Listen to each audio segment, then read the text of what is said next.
సమాచారం వాట్సాప్ ఛానల్లో జాయిన్ అవ్వండి. అన్ని విశేషాలు ఎప్పటికప్పుడు తెలుసుకోండి.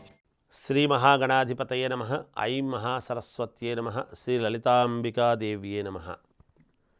దేవుడు ఇంట్లో ఎటువైపు ఉండాలి, ఒకవేళ చనిపోయినటువంటి వారి పటాలు ఎటువైపు ఉండాలి అనేటువంటివి ఏవో ఒక రెండు ప్రశ్నలు సహజం అడుగుతారు. ఎప్పుడైనా ఇంట్లో దేవుడు అనేటువంటిది పశ్చిమాభిముఖో దేవాహ నదీచ ఉత్తరగామిని అని చెప్పినాడు శాస్త్రములో.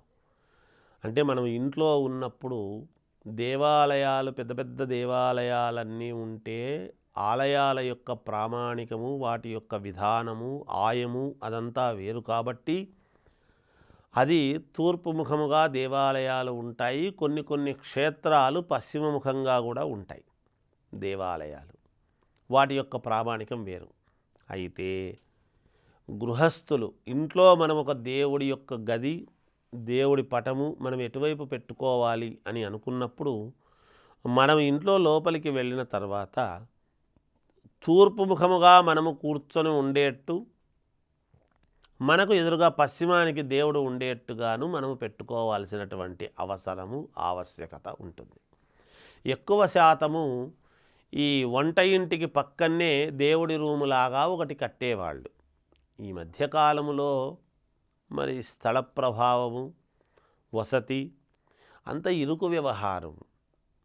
ఆ ఇరుకు వ్యవహారం వచ్చేటప్పటికీ దేవుడు అనేటువంటి పదమునికి దానికి సంబంధించినటువంటి రూమ్ అనేది లేకుండా చేసి ఎక్కడో చోట పెట్టుకుంటారులే, ఏముందిలే అని అనుకుంటూ ఉన్నారు. ఇంకొకటి కూడా ఏమిటి అంటే దేవుణ్ణి ఆరాధించేటువంటి వాళ్ళు మాత్రమే ఒక అపార్ట్మెంట్స్లో ఉండరు కదా, సర్వమానవాళి ఉంటారు కదా.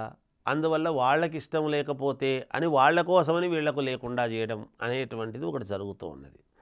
ఎవరిని తప్పుపట్టడానికి లేదు ఇందులో.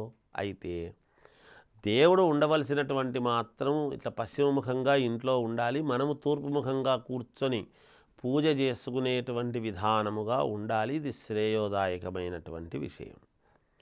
ఇక రెండవ విషయం, చనిపోయినటువంటి వారి ఫోటోలు ఎక్కడ పడితే అక్కడ మనకు చాలా ప్రేమ ఉండి, పెద్దల మీద చాలా గౌరవం ఉండి, నాకు చాలా ప్రేమ ఉంది అని ఆ దేవుడి రూములోనే చనిపోయిన వాళ్ళ ఫోటోలు కూడా పెడుతుంటారు. అలా పెట్టరాదు. ఎంత మనవాళ్ళే అయినా మనకు తల్లిదండ్రులు దేవుళ్ళతో సమానమన్నారు కానీ దేవుళ్ళు కాదు కదా, వాళ్ళు కూడా మనుషులే కదా, మానవ మాత్రులే కదా.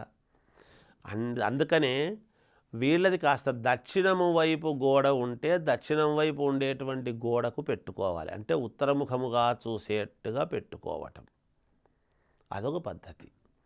అంతేగాని దేవుడి రూములోనే పెట్టుకోవడము, అక్కడే హారతి ఇచ్చినప్పుడు మనము హారతి తీయడం, వాళ్ళకు కూడా ఇలాంటివన్నీ అగరబత్తీలు తిప్పడం ఇలాంటివేవో చేస్తూ ఉంటారు తెలియక. అలాంటివి ఏమీ చెయ్యరాదు. చేసి లేనిపోని సమస్యలు తెచ్చుకోరాదు. అలా వాళ్ళు ఏమవుతారు అంటే మనము కర్మలు చెయ్యనప్పుడు వాళ్లకు చేయాల్సినటువంటి మామూలుగా కర్మలు చేయలేకపోయి ఏ కారణము చేతనైనా మనం ఇదైనప్పుడు వాళ్ళ యొక్క ఆత్మలు ఇక్కడిక్కడే తిరుగుతూ ఉంటాయి. కాబట్టి మనము దేవుడికి ఎందుకు చూపిస్తాము అగరబత్తి? మామూలుగా వనస్పత్యుద్భవైర్దివైర్ నానా గంధైస్ సంయుత అగ్రయం సర్వదేవానాం ధూపోయం ప్రతిగృహ్యతామని మనం చెప్పి మంత్రం చెప్పి చూపిస్తాం. ఆ చూపిస్తున్నప్పుడు ఆ పొగ పీలిస్తే చేస్తే అక్కడ భగవంతుడు అక్కడ ఉన్నాను నేను అనడానికి మనకు అభయం ఇస్తాడు అనేటువంటిది. మరి వీళ్ళ పటాలకు చూపించినప్పుడు ఆ పటాల్లోకి వాళ్ళు ఆవహించే విధానము కూడా ఉంటుంది. అందుకనే ఇంట్లో ఓసారి ఇవన్నీ ఎప్పుడు జరుగుతాయి అంటే కొన్ని మనకు వింశోత్తరి దశలోనూ వస్తాయి జాతకంలో. వచ్చినప్పుడు కొన్ని ఇబ్బందులుగా ఉండేటువంటి సమయంలో ఒక్కసారిగా ఇట్లాంటివన్నీ పైకి లేచి కూర్చోవడము, మనకు ఉండేటువంటి యోగాలన్నీ ఒక మడతేసుకొని కూర్చోవడం జరుగుతాయి. అప్పుడు ఇబ్బందులు, స్వామి గురువుగారు మేము మొన్నటిదాకా చాలా బాగున్నాం గురువుగారు, ఎందుకనో గురువుగారు ఈ పూజ చేసుకున్న తర్వాత మాకు ఇబ్బంది అయింది, లేదా ఈ ఇల్లు చేరిన తర్వాత ఇబ్బంది అయింది, మొన్నటిదాకా ఊరికి పోయి ఇచ్చినాం ఇబ్బందులు అవుతాయి, ఇవన్నీ చెప్తారు. ఇంకా దానికి సంబంధించినవన్నీ వీళ్ళకి ఏం అర్థం కాదు, కానీ చేసేటువంటి పనులు తెలియక చేస్తుంటారు. అందుకని ఈ సూక్ష్మముగా ఏముందిలే అనుకునేటివి కాస్త ఇబ్బందులు అవుతాయి. అందుకని అలా చేయకూడదు. దక్షిణం వైపు ఉండాలి ఇవి.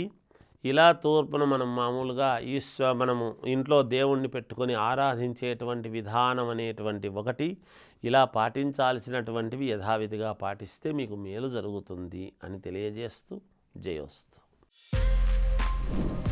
For more videos like this, subscribe Big TV channel.